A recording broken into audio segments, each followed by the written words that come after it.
Good evening.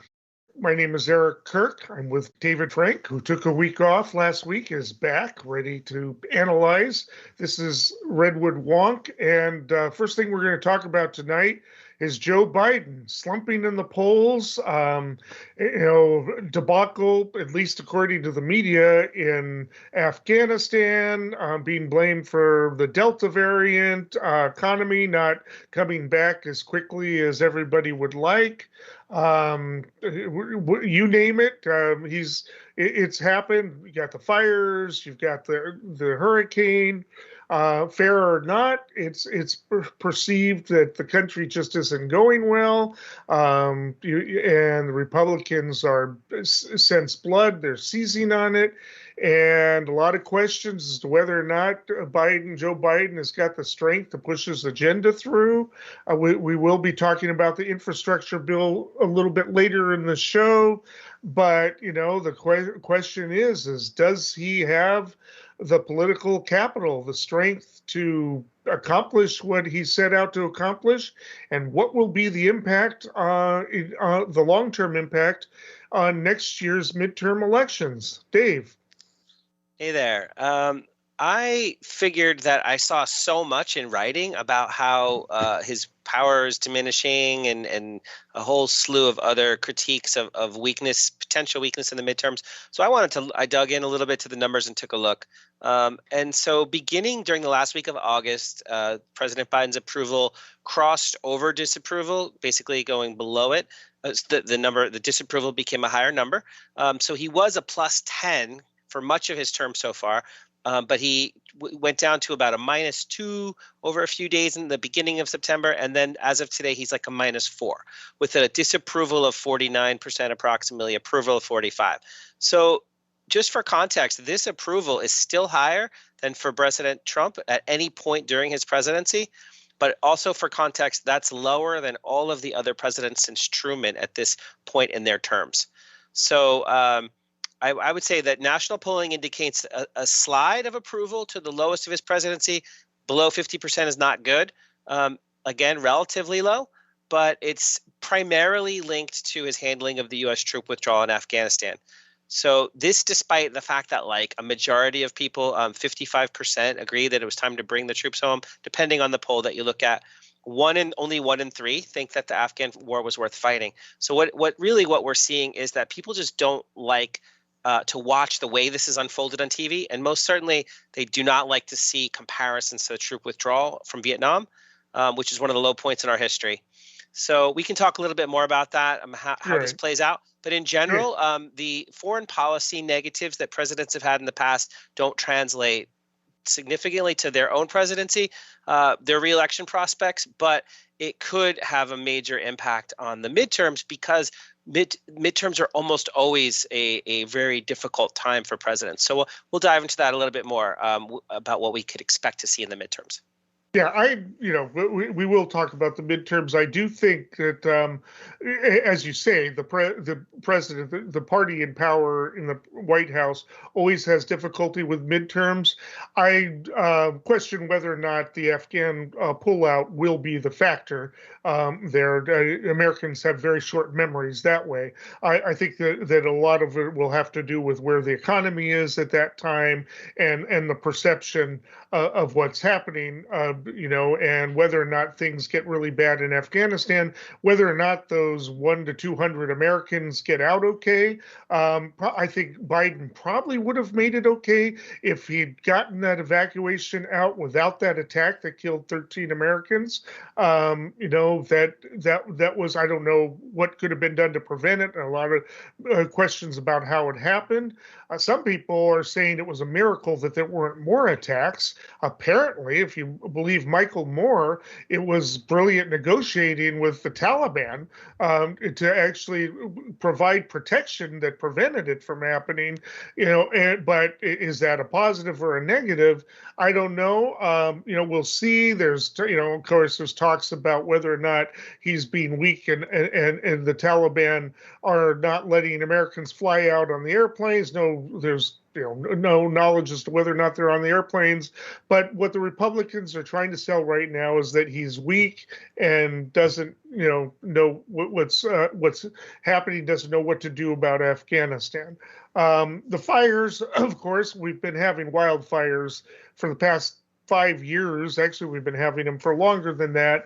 To blame it on any president or governor even is ridiculous, because the problems is that the conditions are dry as anything, and it's climate change is the reason it's so bad, among other things. I mean, maybe there is some management techniques that could help mitigate it, but the problem is we don't have rain and snow. That's the problem. That's why we have the wildfires.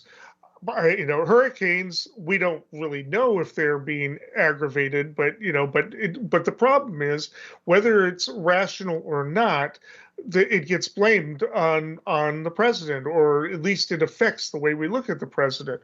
It may be particularly unfair is the fact that we are having a resurgence of COVID issues. 83% of them, I think, of the infections are Delta. It's not fair that it's mostly happening in the red states because people of a certain philosophical bent are not getting vaccinated. And yes, all the science says that had more people gotten vaccinated, we would not be having our ICUs filled and the rest. And no, that is not Joe Biden's fault. But that is, that when things happen, you're at the top, you get blamed, or maybe you don't get blamed, but it reflects on you, and that's the way it is. Biden today he announced that he is going to be delivering a speech of a 6-point plan to deal with the Delta variant, and it's probably going to include more mandates, including tougher mandates if you want to work for the federal government, and incentives and encouragement for private businesses to mandate vaccinations. People are going to say, well, that's a violation of my rights. You can't force me to vaccinate. That's true. It is a violation of your rights to force you to vaccinate, but working for the federal government or any company is a privilege, not a right. You can not get vaccinated, but that doesn't mean you get to exercise privileges. People have to understand that it's not necessarily a right.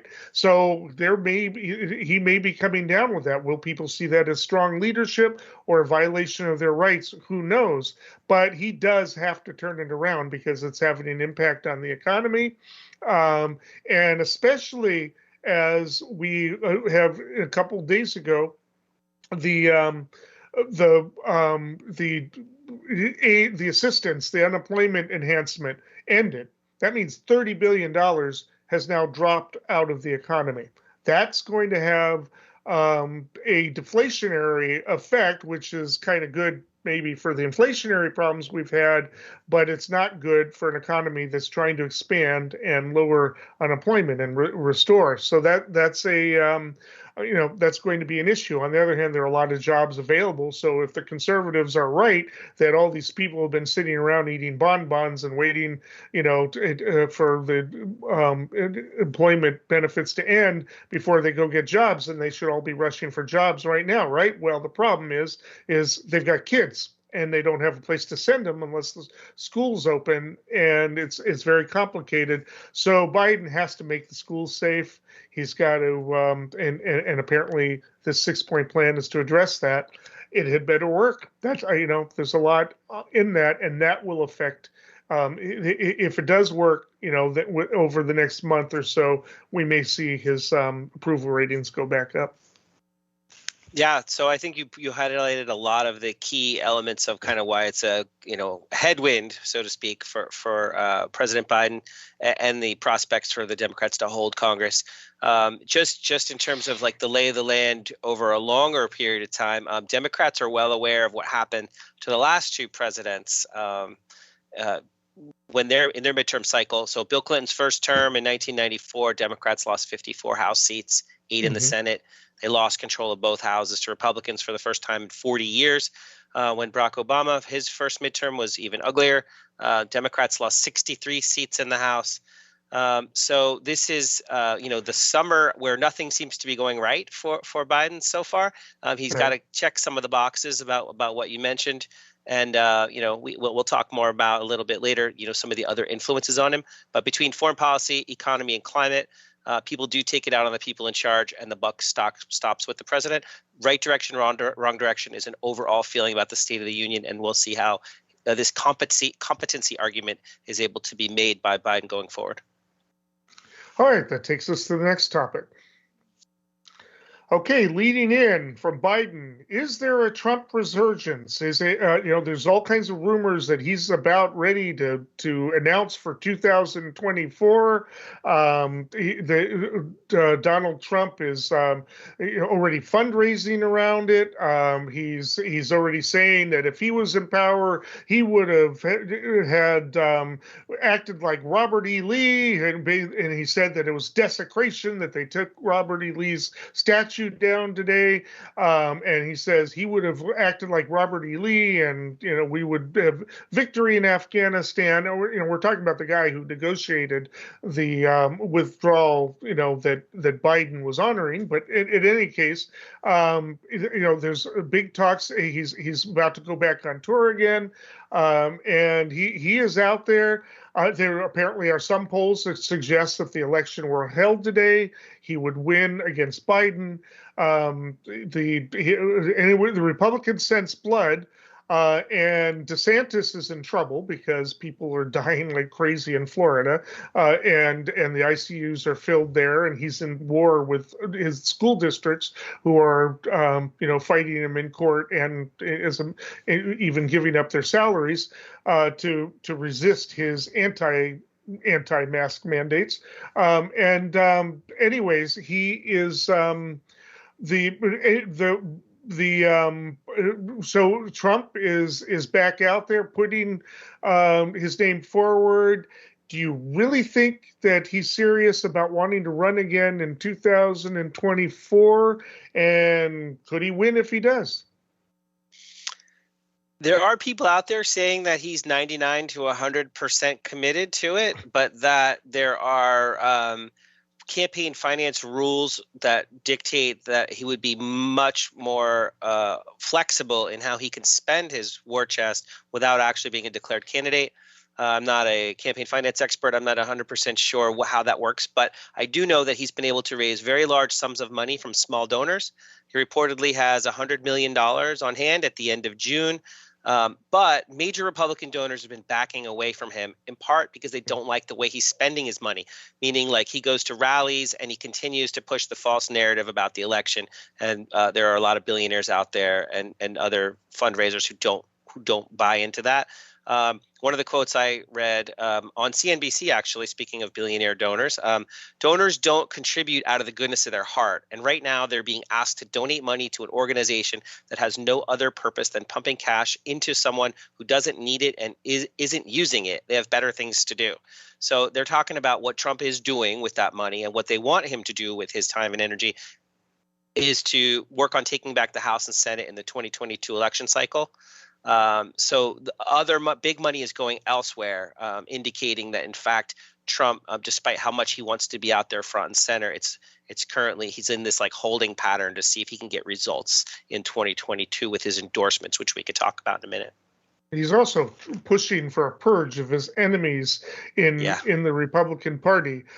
He slammed Toomey yesterday or today. He has formally endorsed Liz Cheney's primary opponent. I'm forgetting her name, but she has just given up her RNC position to start running against Cheney. Harriet Hageman. Is that okay? And I don't know anything about her, but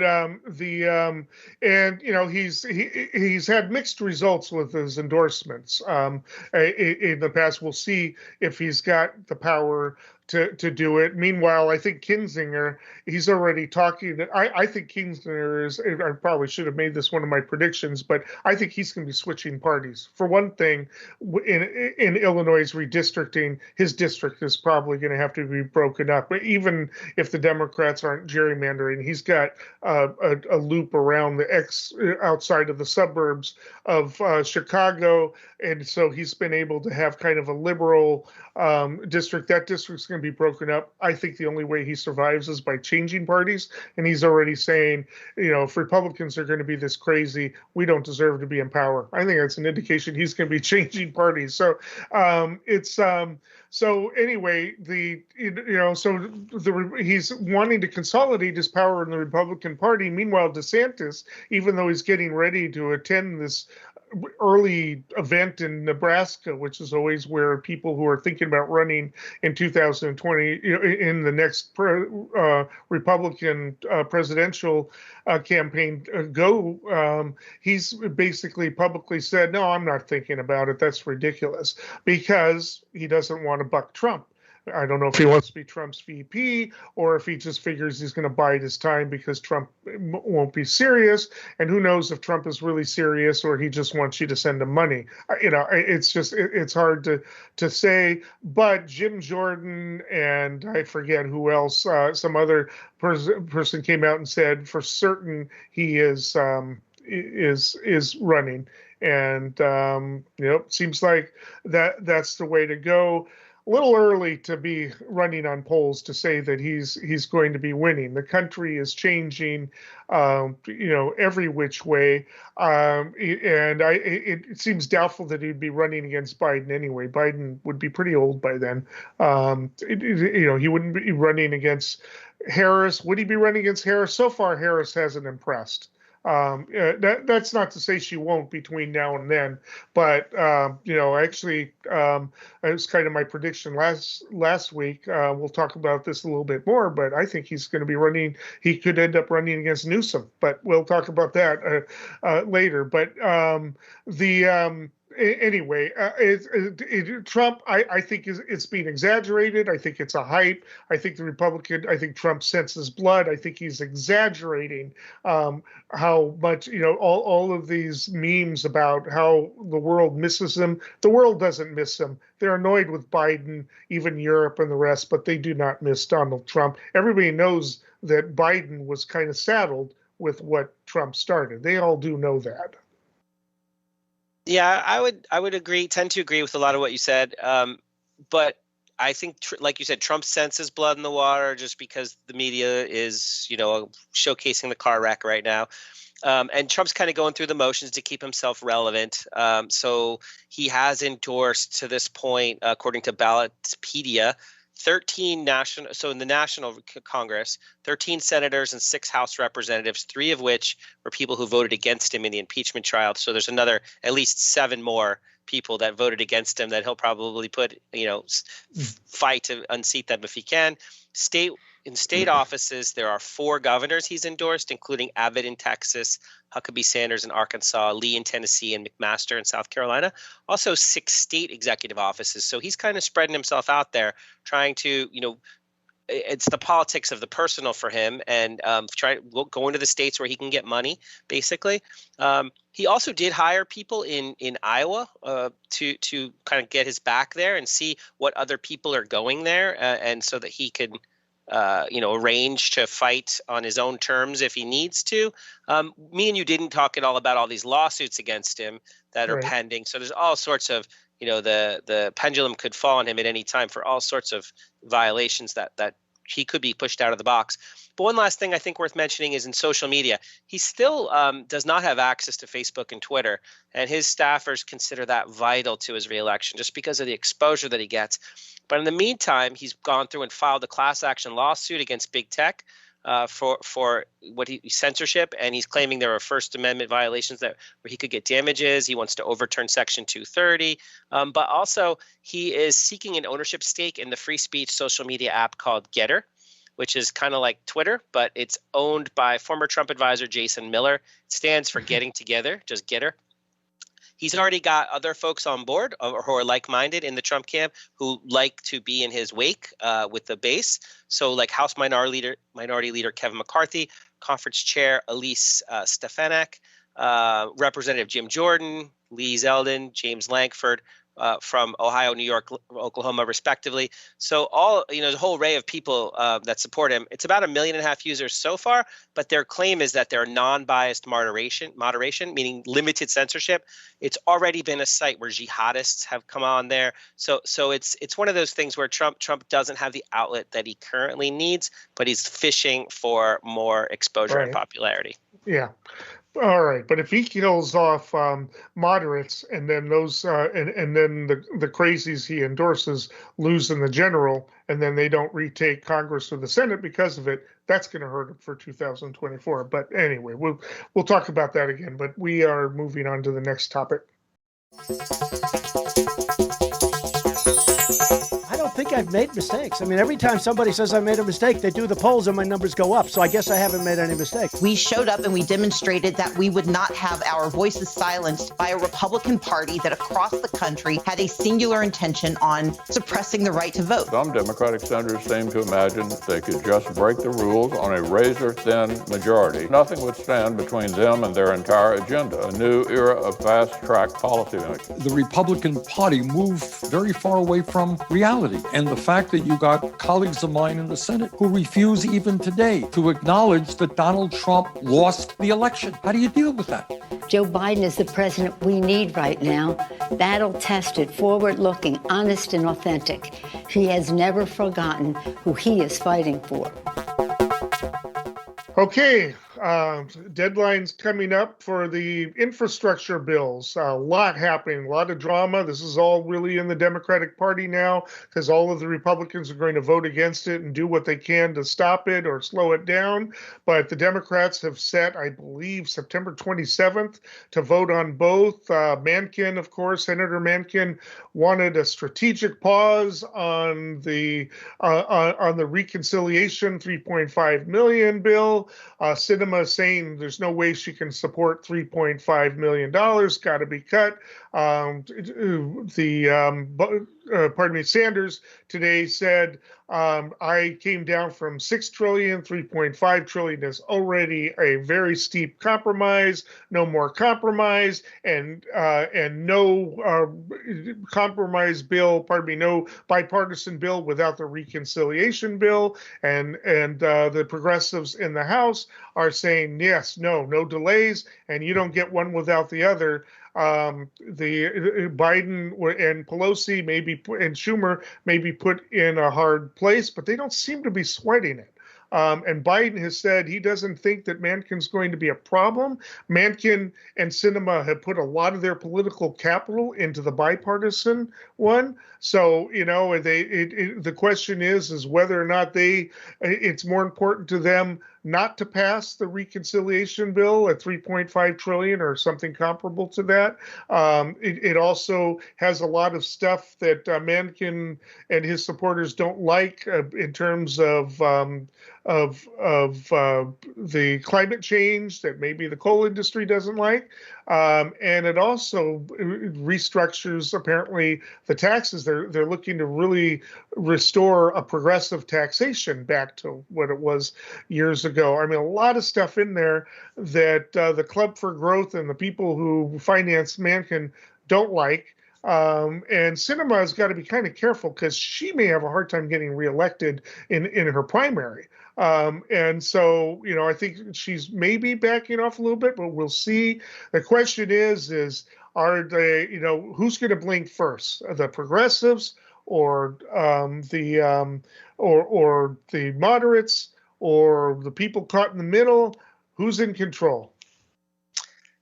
People are already saying that Biden's legacy is at stake and that this combined $4.5 trillion in infrastructure and budget spending has the potential to, deeply impact climate change, social and healthcare policy, meaning the passage will have significant consequences in people's lives. And Biden has expressed that this is the importance of these investments. He's reinforced his commitment to pushing them through, and he's reiterated he fully expects cooperation from all Democrats in Congress.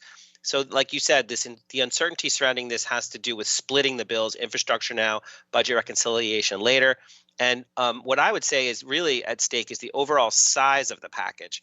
So Manchin, he sees that the president and the moderates, they see that the president is in dire need for good news associated with a policy win. So they're calling for that strategic pause, in effect, meaning they want to get it passed without the accompanying bill.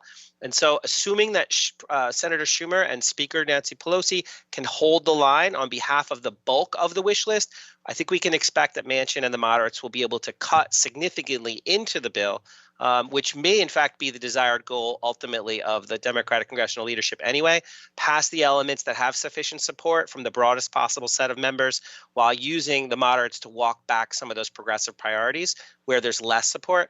So I'm going to say this is the infamous half a loaf that people talk about. So You don't want to watch how the sausage gets made, but in the end for Democrats, getting something passed is better than nothing. And so, but Manchin's going to have to. The Manchin delay isn't happening. Schumer and Pelosi just shrugged it off today, so it's going to have to be done before that deadline. And the House progressives, the Squad, and others have said, we don't trust the moderates on this. We don't trust that they'll stonewall us on the reconciliation bill. So, whatever we're going to do, we need to be happy with the reconciliation bill, or we're not voting for the bipartisan bill. I mean, they seem to be suggesting that. Yeah. So what I would say is, like, I'm agreeing with you, and that it's a dance. And if the progressives and the leadership definitely want to get them passed together to honor their commitments, and the moderates need to see some cuts, that we're going to see some cuts. And so just to kind of play it out, considering that the bill represents about the budget reconciliation bill represent about $350 billion per year for 10 years, they could cut 30% off if they could identify priorities that they'd be willing to compromise on temporarily, and claim they did their best. So, for example, moderates could then say, hey, look, we cut $1 trillion from the bill. And progressives could say, hey, we still got a $2.5 trillion bill of new spending, which I would say it would everybody could rightfully claim it was a transformative investment, and it becomes a win-win-win. So I think that that's the most likely path here. Well, it's, from what the news coverage has said, is one of the things that Manchin said was, I want it to be paid for with revenue, which they said would make it about 1.5 trillion. So, but that's being interpreted as a negotiating position. So if what you're saying is true, 2.5 would be the compromise halfway position. So it might be there, and maybe progressives would figure, all right, we'll do that, and then hopefully, if not next year, some other time, we'll have the majority and not have to worry about Manchin. Maybe we can pass something else, but it just it would be there. But it's going to depend on it. But I definitely saw the Squad people being annoyed, and they're going to need, they can't lose 5 votes in Congress. That's how close it is. I mean, in the House, and that's the Squad and one person.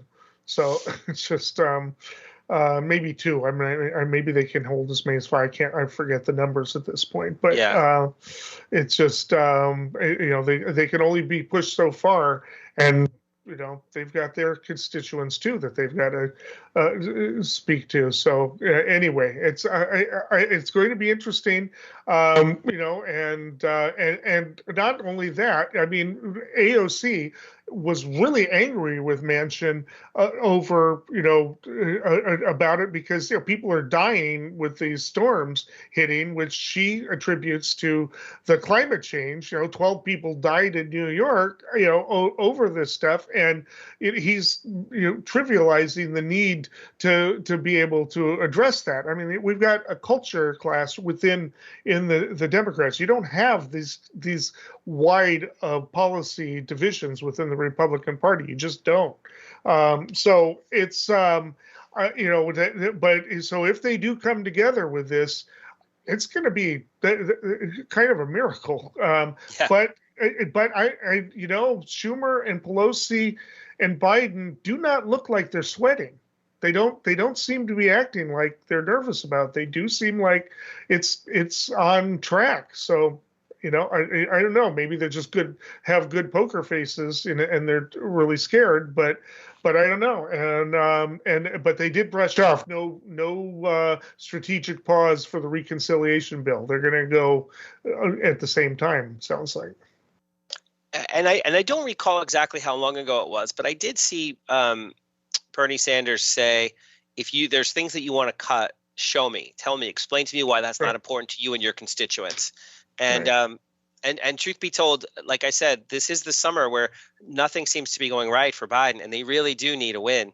And I think that the party, his party, will take that most recent jobs report where, 1 million less jobs than expected last month. The Delta variant really is having a huge impact. And he's using the hurricane right now too.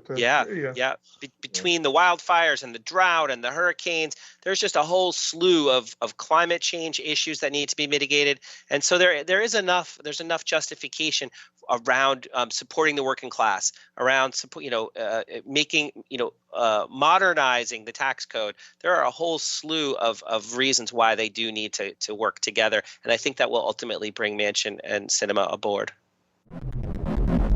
After 20 years, $1 trillion spent training and equipping hundreds of thousands of Afghan national security and defense forces, 2,448 Americans killed, and untold thousands coming home with unseen trauma to their mental health. I go to bed at night thinking about the families that have lost loved ones over there, and in addition, the Americans we left, the allies we abandoned.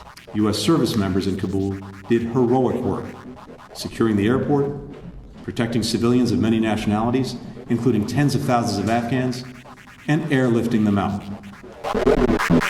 All right, this will, we'll probably be discussing the results next week, but this takes us to the last time we'll be discussing the recall in any kind of depth. It looks like it's going down in flames. I'm going to crow a little bit because I've been predicting this the whole time. Even when the polls were supposedly close, I really feel like the Newsom being in trouble was a media hype. I mean, they love a story like that. And, they had a couple close polls, and Survey USA had a ridiculous outlier that had the yes vote like 10 points ahead, way out of line with all of the others. They've admitted their mistake. They totally miscalculated their likely voters by, misframing questions. When they turned it around, it was completely opposite. There was just no way that that California was going to elect Larry Elder. Now, I don't know, maybe I'll be eating my words next week. Maybe all these polls are off and California is ready to take out Newsom, but Newsom is going to be coming out of this and he's going to be flying high because it's not even going to be close. I think a poll came out today. I'm forgetting which one it was, but it has him like 17 points ahead. I don't know if it'll be that much, but even Trafalgar, which is a Republican poll, has the no vote 10 points ahead. The media story is going to be that it was Larry Elder. He's becoming extreme. Stories about his abuse of his wife and all of that. But it's not that. There's just no way that California right now is going to turn the state over to Republican, with Dianne Feinstein having rumors of health problems, that they're going to have Larry Elder appoint a Republican to the Senate. There's just no way they're going to let that happen. There's no way a lot of people are going to let there be a complete reverse course on the pandemic policy when California, as many problems as we have, of all of the large urban states, we're actually one of the best in terms of keeping it under control. I mean, it's not under control, but we are way better than Florida, Texas, and even New York and New Jersey in terms of how we've addressed this. Partly because Newsom, regardless of his hypocrisy, has done a pretty good job with the policy. The economy is doing okay. It's not doing that well, but it's doing okay, doing better than most of the rest of the country. So And the wildfires, okay, you blame it on him. There was the controversy about money wasn't spent in doing that, but the wildfires again are happening, and they're more ferocious because the stuff is dry. The plant material is dry. They can't control it. The firefighters know this, and they're telling you this. It spreads more quickly because the vegetation is dry, and people know this. They're not stupid. And we have, I think it's about 30% of the people have voted early. The other reason I knew it wasn't going to happen is maybe there would have been kind of a chance if Democrats had to actually get people out to the polls, because Democratic constituencies have a hard time with that sometimes. It's like, why? Well, I don't need to vote. It's not going to happen anyway. They Republicans tend to be energized, but 53% of the voters who've returned their ballots so far are Democrats, more than twice the amount than Republicans. Granted, there's going to be a rush of Republicans on Election Day because of all of the the conspiracy theories and the identity of Republicans wanting to now vote on Election Day, but it's not going to be enough. I was looking at it. The votes of youth were younger, but the elderly are probably going to vote to keep Newsom in there because pandemic is a life and death issue for them. It's not for as much for younger. It is, but they don't. It's not perceived that way. Latinos have lagged behind in their vote. They don't have a lot of enthusiasm for Newsom right now, but they're starting to catch up as well. This is something everybody's got a ballot in their house, and they've got people. If you haven't voted yet, they're calling on your phone, telling you what to do, how to get it out there. It was never going to happen, and it will have been a media hype, but the media is not going to take responsibility for it. They're going to say, "Oh, it was Larry Elder." Anyway, that's my thoughts.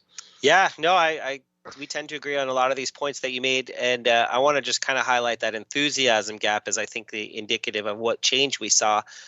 Recent polling has shown that support is finally beginning to galvanize around Governor Newsom. All of the recent polls that came out in the last week show an advantage to no, do not remove by an average margin of about 12%, and that's according to both Real Clear Politics and 538. Even the betting market site Predictit has declared it's an 85% likelihood that do not remove receives the necessary plurality, which is the highest it's been since July, and before that was the highest since May. So this enthusiasm gap, though, is the key metric worth noting. That attempts to measure how likely a registered voter is to actually cast a vote, and that has been closing, meaning Democrats have been getting more engaged. One reputable poll that just came out, it might have been the one you were alluding to, Public Policy Institute of California, indicates a 19% advantage to Governor Newsom. So where could this go wrong for him based on your certainty and my pointing to the data that shows it seems to be a near certainty? It's been documented that polling in 2016 and 2020 systematically undersampled conservative voters, and in some cases by as much as 8%. Some people say 6, some people say 3. And it's primarily attributed to undecided respondents. But I think it's more complex than that, and that's a whole nother show, a whole nother analysis. But the bottom line is, even if you factor in that 8%, he's looking at 12%, margin of error of 3%. He is solidly above now and trending up. So that predictive capacity, that it's about 85%, that seems reasonable enough. And I would say we could, just to put a mark on it, Larry Elder now at 26%, and Paffrath at 19%. He has a 19% advantage over second place Paffrath. If it does get to that second ballot for any reason whatsoever, it's pretty clear at this point that it will end up being Larry Elder, but that seems unlikely. Right. Yeah. No, I mean, again, we're going to talk about it. Now, a few things have happened, I think, that in Newsom's favor. I mean, the stories about Larry Elder, I don't think Texas did Larry Elder or the Republicans any favor in this. That is going to galvanize people, and I'm going to talk a little bit about that in my prediction. Because abortion is, well, anyway, at any rate, I just, this was not going to happen. There's too many Democrats in the state. Even when they're being lax, there's still just too many of them, too few Republicans. I'm telling you, the Republicans, the only way that Schwarzenegger got elected was through this. That's the only way they get elected is they've got to be pro-choice. They can be conservative fiscally and the rest. They might even get good reception in places like, the tech sectors and the rest who want fiscal conservatism and lower taxes, right? But they got to be pro-choice and socially liberal. If the Republicans could ever put up a candidate like that, but the problem is the Republican Party is dominated from people in the Valley, which are fundamentalists and very traditional conservatives and socially very right wing, and so they are locked into that pattern. They cannot, but if they could get somebody who is pro-choice and socially liberal, they might actually have a chance for a statewide position. That's why they keep doing these recalls. But Larry Elder is not socially liberal and not pro-choice. So that was a bad, decision there. They should have had it ready. Schwarzenegger was the perfect candidate to set up a perfect storm to defeat a candidate that nobody except prison guard unions liked. So, Yeah. I know you're kind of pointing out how it seems just so unlikely that the Republicans could put together a path for this. I did a recent show about this where, you look at the raw numbers where about half of the state's electorate is registered Democrats, about a quarter registered Republican. I think it's like 19% registered no party preference, 6% the rest. So the Republicans kind of have to thread the needle to make anything happen. And so that's why they are typically resulting to recall efforts, because they haven't won a statewide election in a very long time. I think it's like 30 years or something like that, other than that recall that you referenced. And there's been only 4 governors who have been recalled, or have even faced an actual recall ballot. But our current sitting governor, Gavin Newsom, he's had 6 attempts during his tenure. So this is the national party and the money behind it hammering away for the sake of team building, party building. It gives them a whipping post. It gives them an outlet, something to do to raise money. But I don't think it's enough, certainly in the end. And last word, Newsom is going to come out of this with so much political capital, just like Dianne Feinstein did with a recall attempt against her, which was really a bad political move of her opponents. I think he may end up being a presidential candidate in 2024. More on that another time. All right, we are days away from the 20th anniversary of the 9/11 attacks in New York City and elsewhere. This was, of course, one of the biggest, most horrific attack on United States soil since Pearl Harbor. The deadliest attack on U.S. soil since the Civil War, we've had a lot of angst around it. It led to 2 wars one that lasted at least a decade, if you can argue it's even over. One that just ended very recently, if you can argue that one's over, and led to what some people argue has been an infringement on liberties and civil liberties. It has led to a different way that we look at the world.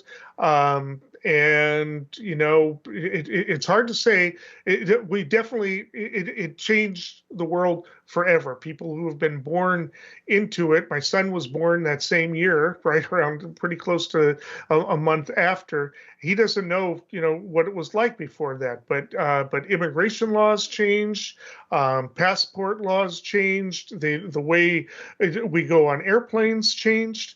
Everything has changed. What can we say about the legacy of 9/11, Dave?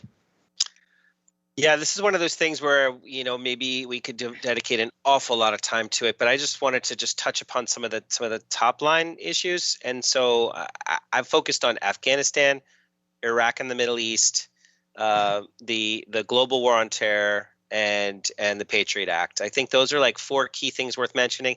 So Afghanistan, it's front and center in the news right now. But as people have heard, America went there to address that it was the staging ground for the attacks of September 11th. We needed to eliminate the safe zone and capacity for al-Qaeda to use that territory to attack, future attacks. President Biden was committed to pulling out by September 11th of this year, the 20th anniversary. After 20 years and $2 trillion in spending, 2,400 U.S. troops dead, 3,800 security contractors dead, and 20,000 service members injured. But yet, with all that said, data shows that only 50% of Americans have paid attention at all. And 70% of Americans agree it was time to bring the troops home. That's 8 in 10 Democrats and 6 in 10 Republicans. So this was known as the forever war. But it just turns out we were no longer interested in extending that commitment indefinitely. And last thing I'll say about that is, for further reading, the Afghanistan papers document how the Afghan government was basically a kleptocracy. The military was a paper tiger. And members of the U.S. senior leadership from the past 3 administrations have all been saying this privately while saying publicly what was necessary to perpetuate the war. So that's something that we need to do something about in the future. That's a really huge lesson to be learned. There are lessons to be learned there, and the rest are much shorter. When it comes to Iraq, the pretext was weapons of mass destruction. That turned it out to be unfounded at best. We went in there looking for chemical, nuclear, biological weapons and found nothing. Evidence appears to indicate that was a collaboration between the United States and the United Kingdom to re-engage militarily in the region for geostrategic purposes with limited to no connection at all to the events of September 11th. So that's another thing we still someday need to deal with. War on terror, the full impact probably remains behind a veil of secrecy. There's a legacy of black sites that were used for torture in the name of the United States and our people, something that people have not been held accountable for. The continued practice of global drone strikes marked by targeted assassinations and vaguely defined collateral damage that happens to this day. Every day, there's the potential for our president to give the green light for that. And lastly on that, the Snowden revelations provide a glimpse of the turnkey tyranny that was empowered with congressional approval in the name of security after the attacks of September 11th. That is still in place and still being used. And finally, real quickly, we could maybe get into this a little more because we have a little time. The Patriot Act, a bill known as the prosecutor's wish list, for how it drastically carved out exceptions and exemptions from existing law and granted new powers and privileges within them in order to facilitate a more streamlined process for law enforcement to have their way. So all of that is the legacy, I would say. And which had been written for years and was waiting to go. They did not write all those hundreds of pages in the time before it was passed. It was waiting for an event like that. Have you ever read it? I ask people this all the time if they've ever read through it. I'm granted not all those pages, but if you just flip to any page of the Patriot Act and read any of it, it identifies a law and it talks about how they're going to change it. And they strike out certain things and they add certain things. It literally was the prosecutor's wish list. It was a generational document that had been like you said, all those things were just waiting in the wings for an opportunity. And that unfortunately that's the legacy that's going to impact people the most in their daily lives. And we have these FICA courts that Trump's people have complained about. They said, "Wait, how can you have these courts grant these warrants in absentia without any kind of a process and blah blah blah?" And Obama did this, and yeah, it is a violation of rights by pre-9/11 standards. But it was perfectly legal. There's nothing illegal about it. So yeah, let's put an end to it. But no movement towards that. I mean, it's kind of ironic that you had one of the more liberal presidents using it essentially against one of the more reactionary presidents. But some of us on the non-Trump side ought to be a little uncomfortable about that process. Not that Trump should have been coordinating with the Russians and giving them all that data, but it was a little, a bit of a sleight of hand for them to be able to get that warrant. I mean, that is just, without having to go through a specific judicial process. It is a, we do have this legacy. What I hope that the legacy will be now is that, we didn't learn from Vietnam, but we didn't really try to have a chance to try to nation build with Vietnam. We never really consolidated control over the country the way we did with Afghanistan, if you can call it control, but, at least the illusion of control. But I'm hoping that this will be a legacy that, we will resist any attempts, even in the future, even if we get hit with an attack like that again, to do this, to have a long-term occupation. Hopefully, we have that kind of memory, with the technology we have now, where people can say, no, we cannot do that again. It doesn't work. It does not work. Anyway. Yeah, so I think it's a great opportunity to take some of the things that you talked about and kind of bring them home a little bit. So one of the legacy structures that we have in the United States now is we have these terrorism synchronization centers. There's another adjective there, but basically, like, all the intelligence gets collected and gathered in central locations and then shared amongst law enforcement who deem that information necessary to do their job. Well, it turns out that the data on the domestic side, an awful lot of that data gets collected at street level officers and detectives, and go up through the chain into these harmonization centers or whatever they're called.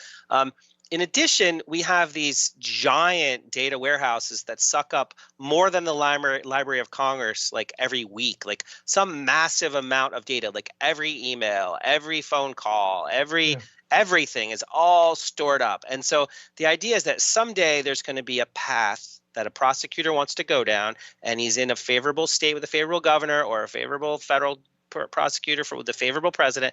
It's sort of how Snowden described it, as a turnkey. If people really, really wanted to do this, they could impact domestic events, not just foreign policy events. And the reason I wanted to mention this is because, I just saw an article today. I didn't even get a chance to research it, but the LAPD, the Los Angeles Police Department, has these cards that they fill out when they arrest Black Lives Matter people.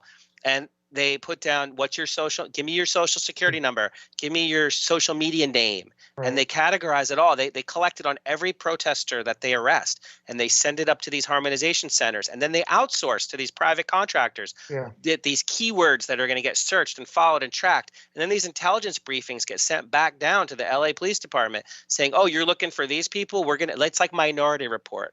They're saying, we're going to look at what we've got on there, and we're going to be able to police accordingly. And I think that's one of the legacies that we sort of need to assess the impact and.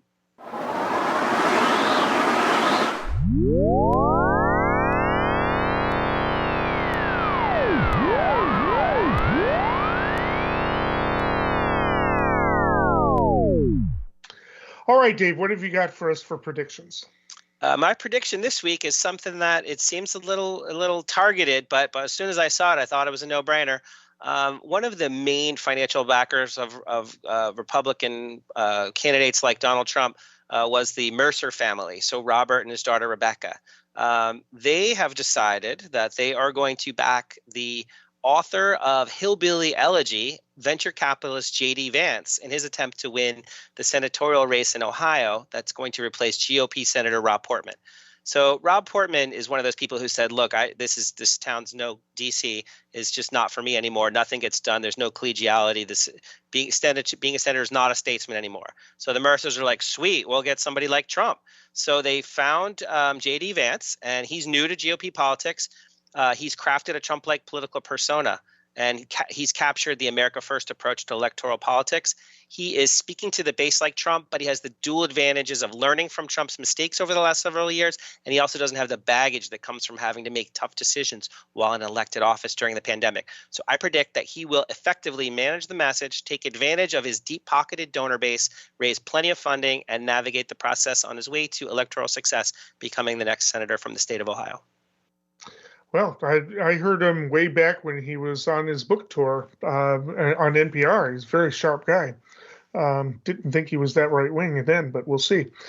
All right, my prediction, I'm going to have a general prediction and then get more specific, because I think that Texas has given the Democrats an opening.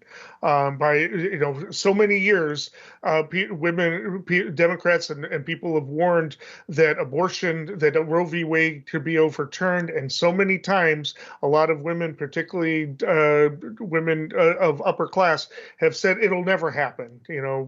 Even with conservative courts, it'll never happen. Republicans don't want it to happen because they know it'll lead to a backlash. Well, it's happening. It happened, and there is going to be a backlash, and the Democrats are going to exploit it, and they'll want to exploit it for the midterms, and so they're going to try to find a way to exploit this particular law. I think Merrick Garland is going to cite civil rights laws because there are specific laws against private people under color of law using it to deprive other people of their civil rights. Roe v. Wade does afford people civil rights under federal law. So Merrick Garland is going to be warning private people of Texas that if you file suit and under this law in order to deprive women of their civil rights, that there will be measures taken against you, and he may outline some of those measures. Texas will resist and offer to defend those people, and there will be a stand down.